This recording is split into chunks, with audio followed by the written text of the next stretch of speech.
ए सारी दुनिया के मालिक, राजा और प्रजा के मालिक, सबसे अनोखे सबसे निराले,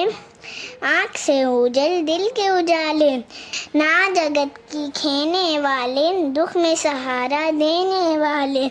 जोत है तेरी जल और थल में, बास है तेरी फूल और फल में, हर दिल में है तेरा बसेरा,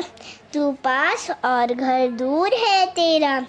तू है अकेलों का रखवाला, तू है अंधेरे घर का उजाला। बेआसों की आस तू ही है, जागते सोते पास तू ही है, सोच में दिल बहलाने वाले, बिपता में काम आने वाले, हिलते हैं पत्ते तेरे हिलाए, खिलती हैं कलियां तेरे खिलाए, तू ही डुबोए तू ही तिराए, तू ही बेड़ा पार लगाए। वीडियो अच्छी लगी तो लाइक कीजिए और सब्सक्राइब कीजिए।